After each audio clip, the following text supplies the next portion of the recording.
5 months here, and you're relying on wood heat, and lots of trees need to be chopped down, or so. I mean, it was a tough go. Long winters, at least 6 months of cold weather.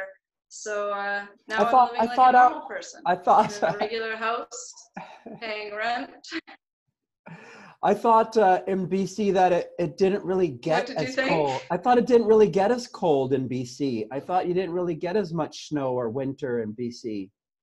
In certain parts we do. When I was in Vancouver, we didn't. But Mm, this was Westbridge, BC, Rock Creek, BC. So, I mean, it's not far from Big White, one of the popular mm. ski hills. It gets quite a bit of snow at times, especially in the last few years. I mean, it didn't used to years ago, but I won't get into, the weather changes. So So you so had it a does get quite cold. you And had to grow your own food, you need a heated greenhouse for 6 months out of the year at least. And that's a lot of energy, a lot of input. Yeah. right. So So, your intention yeah. was to have a like to be off grid, running on solar energy, to be generating your own power, so you're not in need of you know, the whole mainstream power source. You want it to be completely independent, and Yeah. you did that, and you saw that it's not easy to go rogue. It's not easy to go rogue, That's especially if, I would love to be able to have my own garden and control my own food and not have pesticides and not have any yeah. chemicals in my life and not have to pay for electricity and be able to generate my own power and be independent. That would be fantastic. And then if you could work online and make your living online, I mean, you'd be totally free. But it's not easy, right? Yeah. No, you kind of need a few people, it takes more than one or two people all doing different tasks, different specialties. You can't do that type of lifestyle with just one or two people, as far as I'm Mm. concerned. You need Um, a community that's working together to create that. yeah, That's and I cool. mean, gardening still will always be in my life. I mean, here I've got a little garden I'm gonna be working on when the spring hits. Um, and I'll always be growing food and planting fruit trees somewhere, but maybe not here since it's a rental. I'm actually living on an apple orchard, but all the apples are sprayed. And so here Oh. I am looking out on my deck at all these beautiful apples, but they're just laced with chemicals. So it's kind of Mm. sad. Mm. Such a waste of good fruit. So you've moved yourself now into a setting that's a little bit easier to manage and a little bit. Uh, Yeah, I'm it's got the normal functions of life. reintegrating back into society. I feel Yeah. that I kind of left. I got into the sort of the free men on the land sort of uh, mindset, and I was not into paying into the system, into insurances, and into rent and things like that. So I was living as minimal as possible and contributing as less as possible to society. But now I'm back. Back in now. Came crawling back, got my driver's license back, I'm back to sorry. last I'm sorry. That's so too bad because it's such a noble, awesome thing to want to be independent and away from yeah. the need to depend on society, right? Well, it's tough when everyone around you isn't on that path and everyone around you is very dependent on the system.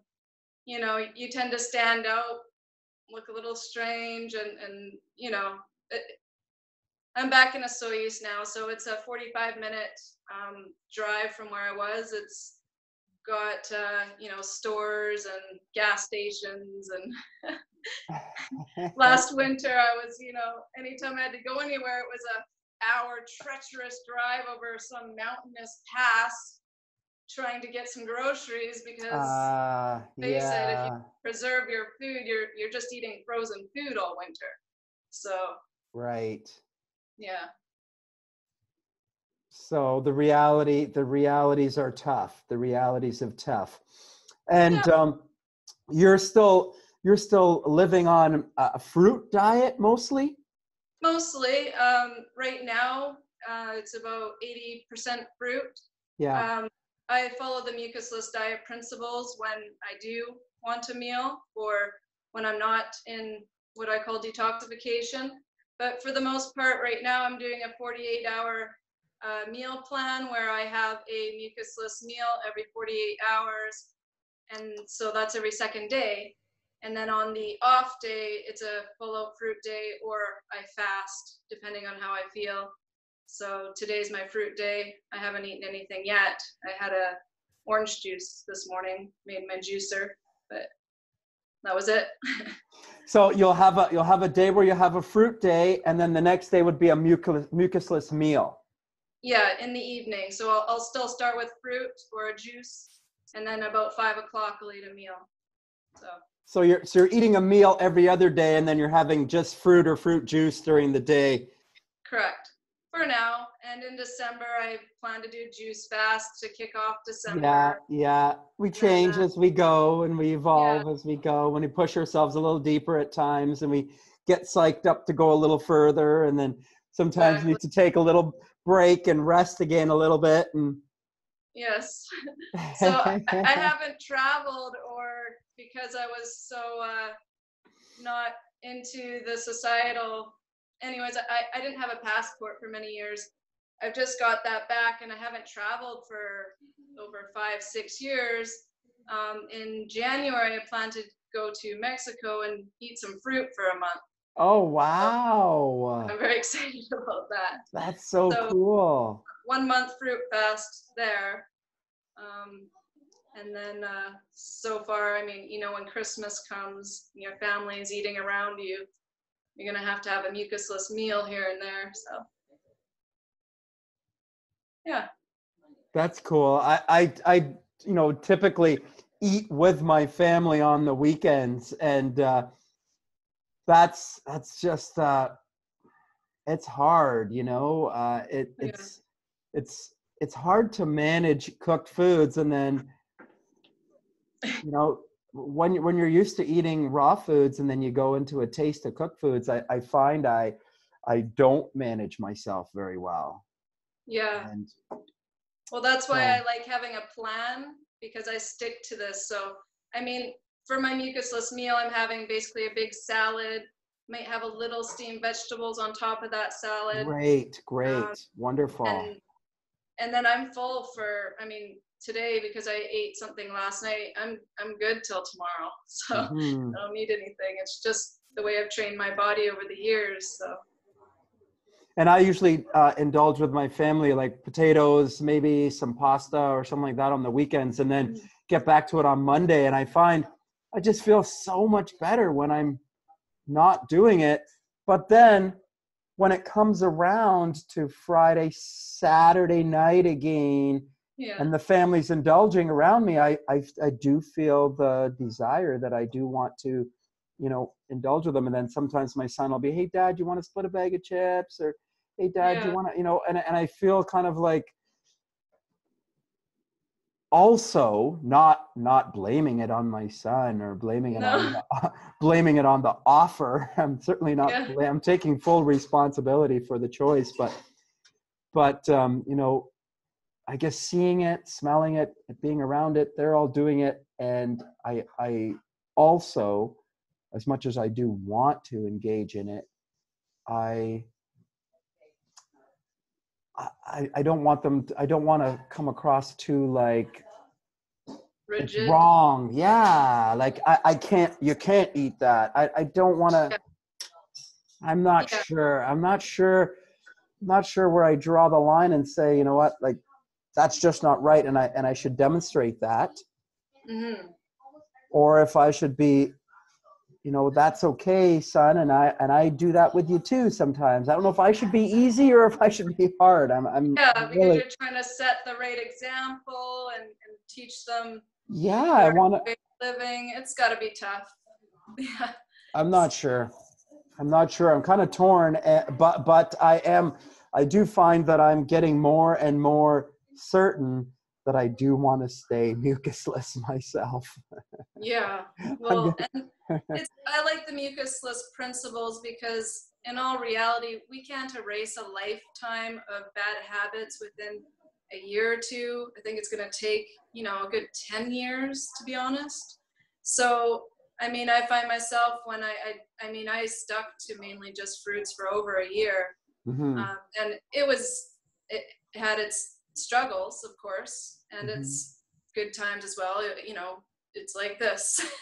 But to at least have a meal to fall back on once in a while, if you're surrounded with other people who are eating and things like that. And I mean, holidays and yeah, Easter and Thanksgiving and Christmas and exactly. birthdays and And let's family. do what I did, and I went and hid over in Westbridge for a few years, and that's when I first started really detoxifying, and I kind of stayed away from all my family and friends and disappeared for a little while, and it was a little Yeah, weird, but I kind of had to do that. But most people don't have that opportunity or create that opportunity for themselves. So right. yeah, you Yeah, just got to do the best you can with the knowledge that you have. yes. And the circumstances and situations that you're in, right? Exactly. Yeah. Yeah. And I if we come back into alignment with Erit, and of course we're both proponents and believers of the work of Erit and Dr. Erit and the mucusless diet, the system that we do uh, trend to. He recommended fasting 1 to 3 days and then relaxing with a little bit of fruit, vegetable meals, even cooked potatoes. Yeah. Or a starchy vegetable of some kind to kind of ease things. Yeah, it's more about elimination, and instead of raw is law, it's more about digestibility. So that's where I agree more with the Erit than with being a strict raw foodist. I did try the raw foodist lifestyle for Approach. a while there, but I found I'm not really attracted to raw vegetables. Let's be honest, they're hard to digest and they're just not yummy, really. I mean, aside from a cucumber or, Yeah, yeah, yeah. yeah. So it's like if I'm going to eat vegetables, I know they're not the proper food for my body, but if I'm going to eat them, I'm going to eat them so they digest well. And that's going to be lightly steamed or lightly baked as opposed to being raw. But that's just me. I mean, a lot of people, then you're giving up the life force energy, right? Raw has the life force energy, cooked is dead. So it's like you just got to pick your battles.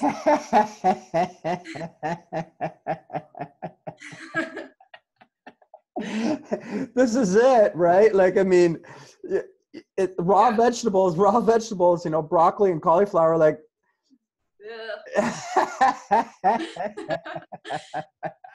I mean, we can steam it for a little bit, 8 minutes in the Yeah. steamer. Yeah. So better. But now it's dead. That's okay. It's lightly steamed, and we have it with a salad, or we have it with a vegetable, Yeah. another type of vegetable that a raw salad if you want. Have it with a raw salad if you want to have some more life with it. But I think Erit recommended that we have that in our life, and he healed many, many people with that protocol. And I Oh think that yeah. that's very fair and very, very okay for people to, create a lifestyle. I mean, it's so much better than your bag of chips. It's so much better than going to grab a cheeseburger at McDonald's. It's so much better than ordering your pizza and having a bowl of ice cream along with it. Like, Exactly. if you're steaming your vegetables for 8 or 10 minutes, Yeah. we can get Exactly. obsessive. We can get too obsessive, right? Oh yeah, and that's where I I've always prided myself on not getting too excessive and looking at things logically and, you know, finding balance. Sustainability, you know, what can I sustain? What do I really enjoy? What do I really like? Yeah, Mm-hmm. exactly. I mean, because stress is a big factor as well. And you could be fairly stressed if you're trying to just stick to fruits and raw and everyone around you isn't. And I've been there too, and it can be very taxing on your adrenals.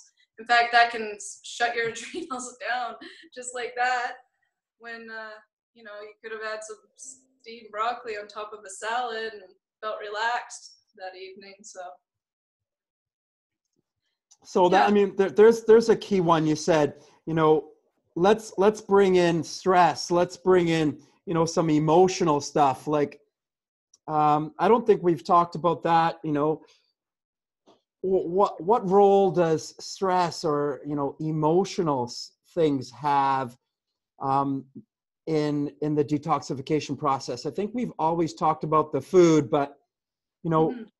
let's see if we can stretch this beyond the food a little bit today, and have you kind of talk and share a little bit about other aspects of the healing game. Emotional detoxification. Awesome. Have you got some share there? Well, it can be quite rough at times because you don't, from my experiences, you don't see it coming.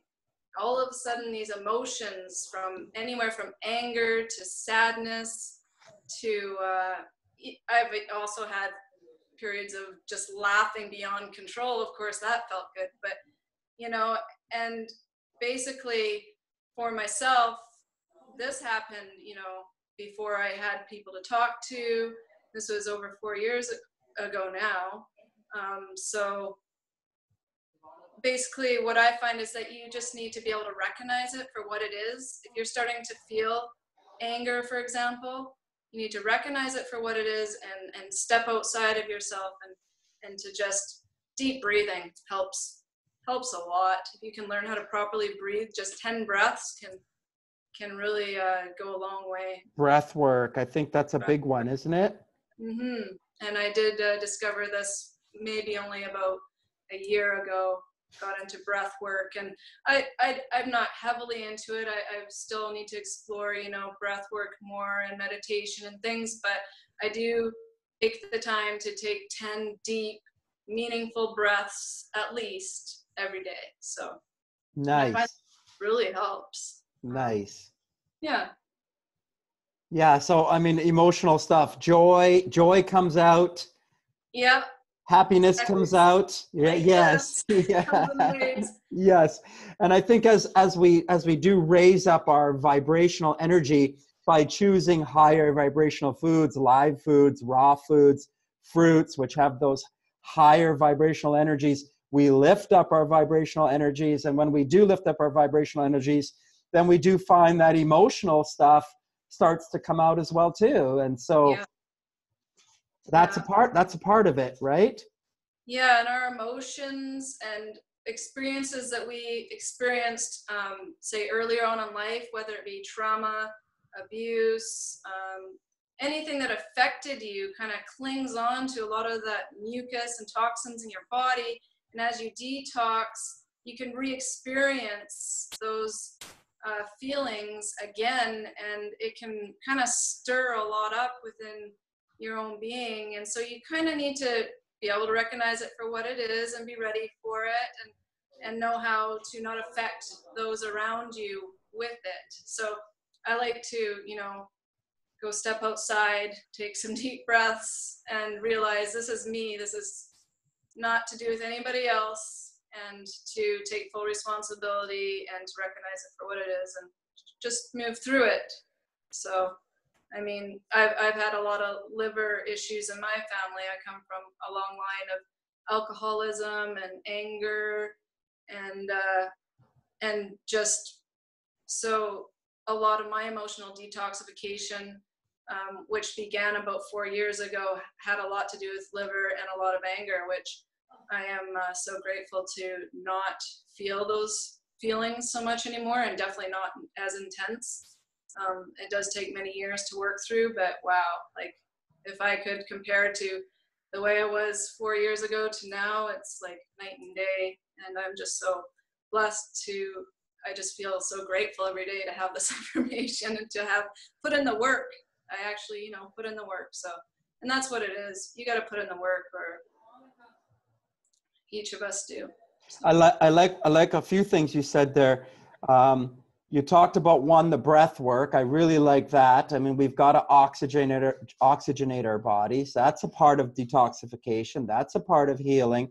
That's a part of making change in ourselves. And, you know, breath work, taking in oxygen, oxygenating is linking to, I think, exercise.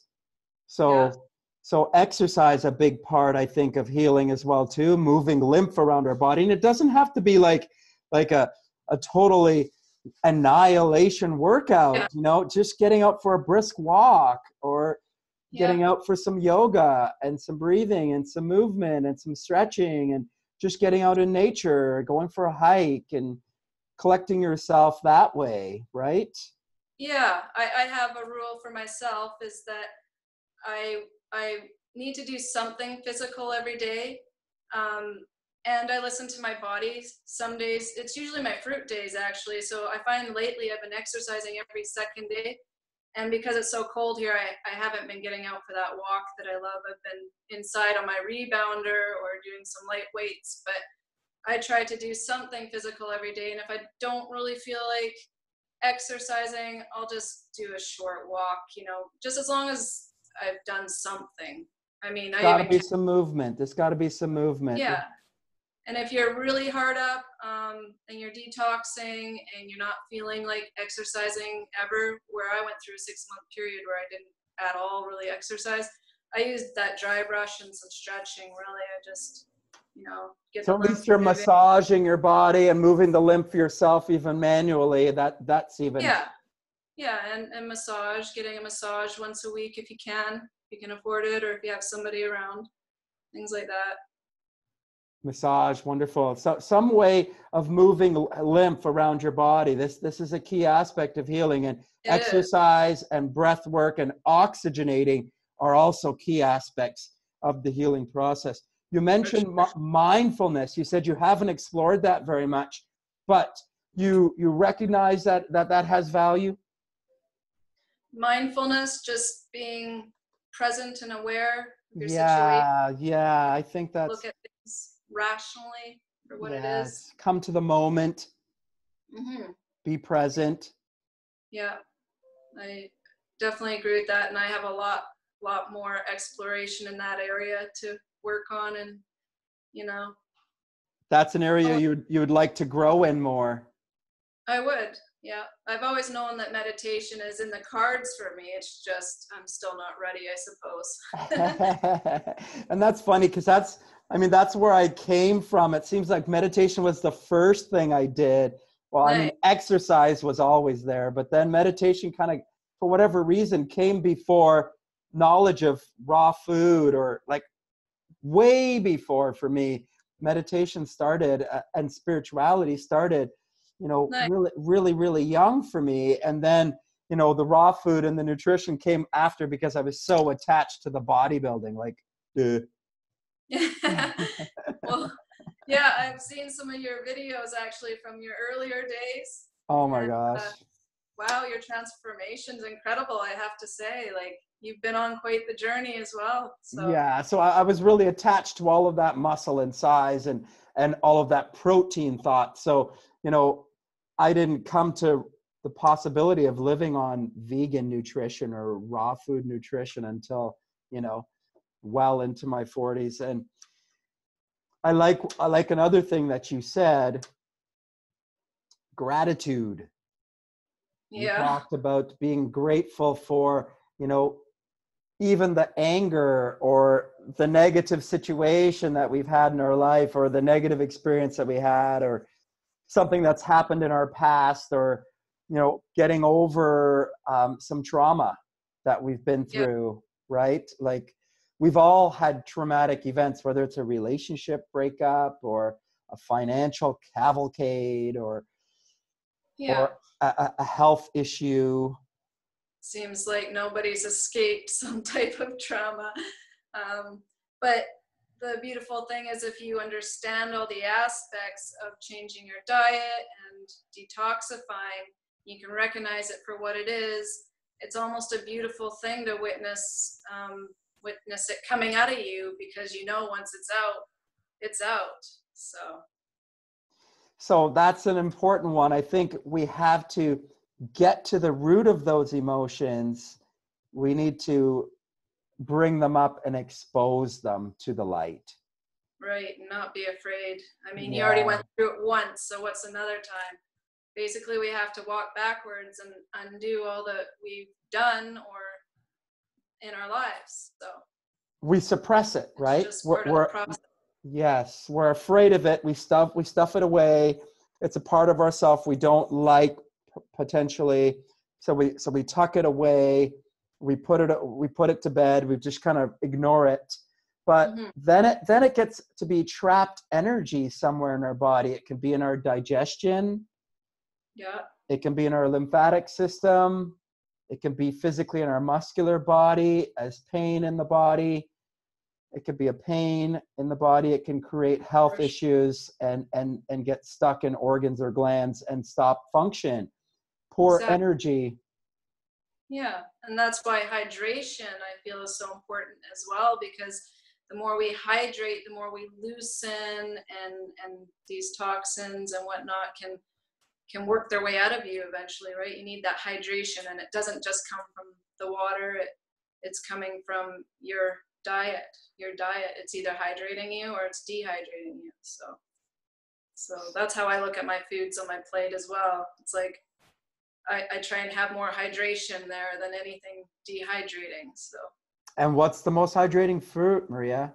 Well, fruits, hands down. I mean, I've had my freshly squeezed orange juice every day for almost a year now. That's just, the most hydrating and most beautiful thing that I do for myself. But it's too bad all the watermelon is seedless, and just the flesh of it sort of, the seeds kind of hold it together, and it's just mush. Yeah, I mean, I even buy these seedless watermelons. It's a vote for the wrong side, and I keep going to the produce manager and saying, "Can you bring in some seeded watermelon?" And he's like, "Again, we just don't have access to those." And then I ask him every couple months just to bug him, just to keep his mind on it, that I don't like the seedless fruits. I just changed the subject completely, but yeah. That's a huge one. Like the seedless fruits are hybrids, right? They're not true genetic foods. And so what's the issue with that, Maria? The issue with the hybrids? Yeah. Well, I mean, the seeds are the life force energy. I mean, they've stolen the life force from the food, as far as I'm concerned. And then it just doesn't, like I said, the seeds sort of hold the flesh together, and you'll notice that all the seedless fruits, you get those little white seeds in there, and they just kind of turn to mush, and you don't eat it in time, and it's ruined the watermelon. It's not as firm. You're right. It's like Yeah, and they don't get better with what they're doing. They keep getting worse. So I've tried to grow watermelon, by the way, even in a heated greenhouse in the summer, and it's just a difficult fruit to grow over here. Really? Yeah, the season's not long enough for it here, and you need a lot of water. And being off grid, I didn't have access to a lot of water, so maybe this year I'll have better luck. You've got a greenhouse there that you can... Not at this place where I'm renting here now, so I'm just a regular renting girl now. But at my other place off grid, there was a greenhouse too, a small one and a very large 90-foot greenhouse. But yet again, it's kind of where you need to have it heated if you really want to extend the season and grow some quality food. It's good for your tomatoes in the summer and your cucumbers, but that's about it. Yeah, like to heat a greenhouse is a big ordeal. It is. And if you're doing wood heat, we had what would you call it? A rocket stove, I believe it's called. So it's a little handmade rocket stove, but it takes not a lot of wood, but it takes a lot of, you have to be there all the time. So you can't really leave if you want to keep it going. Yeah. So Keep the greenhouse hot. Like, yeah, you need a wow. community. Yeah. Yeah. Wow. Okay. So what about sunlight? What about grounding? What about? Oh, good ones for sure. Yeah. Anytime the sun's out, and it's very rare here at this time of year, I get out there, even if I'm in a parka, and I make sure to get some on my face. And in terms of grounding, I mean, it's an amazing modality, healing modality. We're naturally meant to be connected to the ground, but we've developed houses and concrete and shoes, and so we become the antennas for all this Wi-Fi and electromagnetic radiation. If we're barefoot on the earth, then the earth will actually absorb those EMFs and you won't become the antenna. So with the grounding, I have a grounding pillowcase actually on my bed, and it connects to the ground wire. So I know at least at nighttime, if there are any EMFs and whatnot. I mean, I don't have a lot in my room, but of course there's a smart meter on the house and everything, but those EMFs obviously are going to be absorbed by the ground instead of me being the antenna. So I mean, I have a little earthing mat as well. And years ago, I went to get my mercury fillings out. And when I went to do the x-ray, because he said it was mandatory, even though he was holistic and he understood my concerns, he didn't mind me plugging in that little earthing mat. And so he was like, that's great. He's like, I'm going to recommend these to my other patients. So he may even buy a few just so he can offer that as a perk, as a service, that get your x-rays, but you're not going to be bombarded with the EMFs and the radiation as much. I mean, I don't know,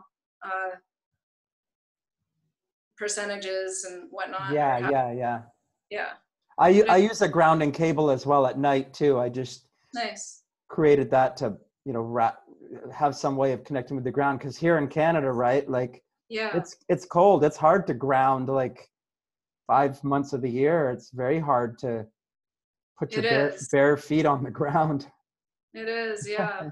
But it's so important and so overlooked, actually, grounding. I find they say, and I haven't tested this, but if you have jet lag from the natural flight and everything, just go and barefoot on the ground for, half an hour, and that should reset your natural circadian rhythms. Cool. And that should make it so you don't experience jet lag. Amazing. I'm going to test that someday. Yeah, someday when we travel. Yeah. And then the sunlight, you said you try to get out, and that's another thing in Canada. Like it gets cold and it's hard to get out, but if we can look into the sun, and we don't need to do it for that long, if we actually look into the sun when it's early in the morning before the sun gets up very high in the day, if we look into it, a couple of minutes is enough for us to get the vitamins and the minerals that we need. Yeah. And if we have the more time, we can sit with closed eyes and allow it to come onto our face, onto our skin, and through our eyelids, and allow our body to absorb it that way, because that energy is so powerful for us. We are electromagnetic. That's why fruits that have so much energy are so valuable to us. That's why contact with the earth is such an important part of our healing. Yeah, and I mean, I owe a large percentage of my own healing just to the sunshine. I love the sun. Like, I will, any chance I get in the summer or in the spring, I'm literally out there on a towel hiding somewhere in some yard, and I'm just like getting as much sun as possible. I'll be rubbing the fruit juice on my skin and just laying there, and I just love the sun. Like, I'm always, if there's an opportunity to be brown, I'm brown. So. Me too. I love the sun too. So what about maybe a possibility of maybe a retreat time or something like that. Would you consider doing something like that, Maria? I would. And actually, this has been on my mind. Actually, it's funny that you mention it. On Yeah, my mind a lot too. I really want to yeah. do it. I really want to do it. I wonder if you wouldn't want to try and piggyback and team up with me to do it. Well, possibly. I mean, and then we just need a great I've location. got a super location. So, if you'd love to, if you're open to discussion, I tell you that, do you know Lauren Lockman in Costa Rica? I do. We've actually spoken a few times on Skype, and yeah. He has a great location, right? He Oh, has yeah, he does. he has a great facility, and he's got space, like a downtime, 5-6 weeks of the year where he's got a downtime, where Okay. he's kind of in between of his own water fasting treatments that he Right. does, right? Yeah. And he said that we could run a retreat there in that off time. That's like March, end of March, beginning of April, last 2 weeks of March. So, it's something that, I could bring a group of people, you could bring a group of people. There's enough room there for that 25 or 30 people could stay. Right. And as long as we sort of get the focus in line, like what do we want to accomplish? Some people may want to fast, some people may want to fruit fast, some people may Well, we've want got raw food there, we've got fruit there, but teaching people to, about fasting, supporting fasting, right? yeah, Supporting all sorts of detox methods, systems, information, knowledge that people could share and experience together, and kind of work in a community where you're kind of being around a lot of like-minded people. And you could share content, I could share content, we could do mhm. yoga, we could do running, we could do boot camp, we could do exercise, and help people, whether they want to lose weight or they want to heal pain or they want to overcome a health issue.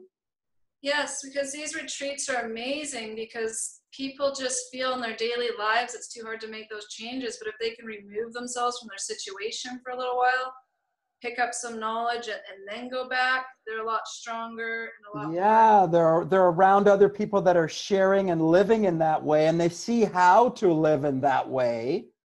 Exactly. Yeah. So if they could do it for a week, or they could do it for 2 weeks, if we were there for a couple of weeks, and Yeah. No, I'm open to that for sure. awesome. We should I wasn't explore sure what you that. were thinking. I was thinking a retreat in Canada. Well, maybe in the summer. Well, yeah, out in BC in the summer would be super nice, right? Yeah, well, they're even doing the fruit fest here now, and I went. It was in July, I believe. Was it in July? How Yeah, was that? that was quite amazing. I mean, for the first fruit fest, and it was Ted Carr that had organized all that.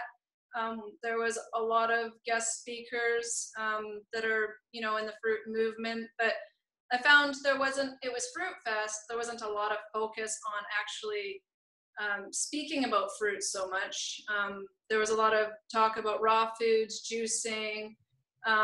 It was quite amazing though, like the amount of first festival I've ever been to where everybody's completely sober, happy, high on life, and just loving themselves and everything around them, and people were so genuine. There was no uh, people weren't putting up a fake sort of facade to fit in, because everyone did fit in. I mean, there was just a table of fruits and people talking and getting to know each other. I met a few people that I've been friends with on Facebook for a couple of years. Finally got to put some faces to names. Camping. I mean, aside from the crazy storm where half the people lost their tents and they went into the water, everything was great. But so, I mean, for the first year, they did a great job, and they're going to do it again next year as well. I've actually asked Ted if I can speak at the Fruit Fest, so I'm just waiting to hear back. I don't have 20,000 followers like a lot of the guest speakers did, so, and I don't have a lot of experience with public speaking yet, so he may be reluctant, and I'm okay with that if it doesn't work out.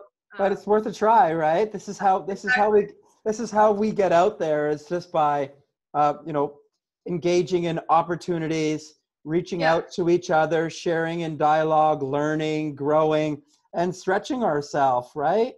For sure. And that's what I said to him. I said, I'm just putting it out there. If it's not meant to be, I'm fine with that. But Yeah. I love to just share my aspects of, working with people and using fruits as medicine, and then trying to, what it's like to sort of remain on a high fruit diet in this day and age, which it's getting In more Canada. In Canada. in Canada, exactly. In Canada. A fruit diet in Canada. Yeah. Who knew it was possible? Well, crazier things have happened. So. So, and let's talk a little bit about that. A fruit diet in Canada, like obviously in the summertime, it's so wonderful in August, the cherries and the watermelons around, and everything is in abundance. The peaches are there, and oh, yummy, yummy, yummy, like fruit, fruit, fruit, fruit, fruit. Yeah. But then we get around to February, March. and a grape costs $5. Yeah. Right? It's a little rough. Definitely. It's a little rough. It's a little rough. What do you do? What do you focus on? How do you do it? Well, when I first began, I ate a lot more, so it was a lot harder. I'm found the same. Yeah. Yeah, I was having a lot of bad fruit days where Yeah. I'd open up 3 mangoes and Yeah. they go with garbage. And, Yeah. but now it's, I do eat a lot less now. Me just too. over the years. Yeah. Me So, too. I mean, Just adjusted, right? yeah. So I buy a box of oranges every week for my juice. And then if I'm lucky, Costco has some good cantaloupes or grapes. Yeah, cantaloupes. I find cantaloupes. I kind of was one thing that I was able to maintain throughout the winter season. That's why I call myself the melon man, by the way. Oh, I didn't. Because I ate melons every single day for a good 60 to 90 days there, and I was very comfortable with those. But oranges are always available. Yeah. And apples and pears are always available. Getting pretty tired of apples. And I spent the first couple of years mostly on grapes and melons and berries more. And so now I'm actually really enjoying the apples and pears, because I kind of got away from the apples and pears and bananas because I was so focused on, the greatest detoxification fruits, which were the grapes. And yeah. So I really stretched to try to get those for the first bit, but now I'm like, I'm totally fine with the apples and pears and bananas. Well, I'll be having a big raw applesauce for dinner tonight, my fruit day. Usually I have ice cream, banana and ice cream, where I'll do bananas, dates, and berries. Oh, I love the dates and bananas in the smoothie. But usually now I'm sitting there with my blanket on, shivering while I'm eating it. So I know. applesauce. Some nice warm applesauce is nice, though. Put some cinnamon on it. Yeah, I'm not warming it up because it's my fruit day, though, and so I do stay raw for that day. Right. But I just like to blend 3 apples in the Vitamix, leave it a little chunky with some dates, and then I put a little cinnamon and some raisins. Pretty good. Big bowl of that for dinner. I mean, with some raisins. I love that idea. Wow. Love Raisins. Yeah, and for these retreats, I also have a lot of recipes in my arsenal.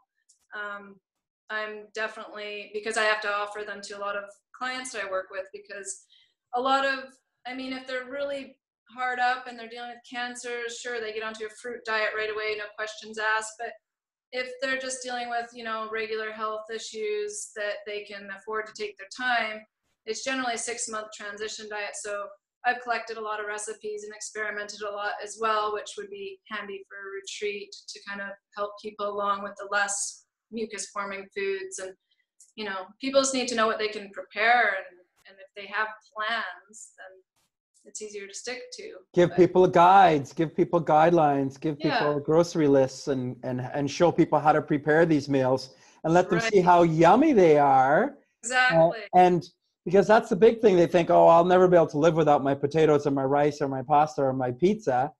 Meanwhile, there's so many things that are so lovely to have that are natural Oh, and yeah. raw. And And I actually started working on this list for a client of mine who's local. I don't work with a lot of people in person. It's only starting that way. It's mostly been online. But he's an elderly gentleman, and I know what he normally buys. I have his grocery list. So I'm actually creating a document where it's his grocery list, and then beside it is the alternatives that he can buy instead. So instead of his milk, he can get the coconut milk or the almond milk or for transition, and then another improved version after that will appear. Really need so milk. how do you like that in-person detoxifying? Do you like that more or less, or doesn't matter? It doesn't matter because I just take it as it comes, and I know that I don't push anything, and I don't expect anything, and I just so if it's in person, that's great. I just go with it, and but most of it's been online. I'd say 80% has been all online. But And are you finding people that are mostly coming to you from Canada, or are people coming from abroad? just all over. I mean, it's very random. Right now, I have 2 clients from Australia that just came. Yeah, I'm finding people from Australia want. Yeah, Yeah. they're definitely having some health issues over there as well. Yeah. I find people from Australia are keen on what we're doing up here. And it's tough because some of them do want to get into the herbal aspect, but I have no idea about where they can get their herbs over there. It's like, yeah, so working on that as well. Just trying to get to know the different areas and what's accessible in their areas. So herbs, fasting, fruit, Intermittent fasting, I find, is a intermittent big one. fasting. Yeah, it's a gentler approach, and it's slow and steady, but it gets the job done. I owe half my health to intermittent fasting, I would say. Just making sure the first meal doesn't begin before 11 or 12, and giving that extra digestive rest. I'm just such a big advocate of that, of skipping breakfast, basically. Mm-hmm. No breakfast plan. Great plan. Yeah. Start your food a little later in the day. Oh yeah, I mean, you still get to eat, but and you'll enjoy it more, and you appreciate it more, and it tastes better. And there's just so many benefits to intermittent fasting. I could go on. So. Awesome. And what are you saying for people about water? What are you teaching?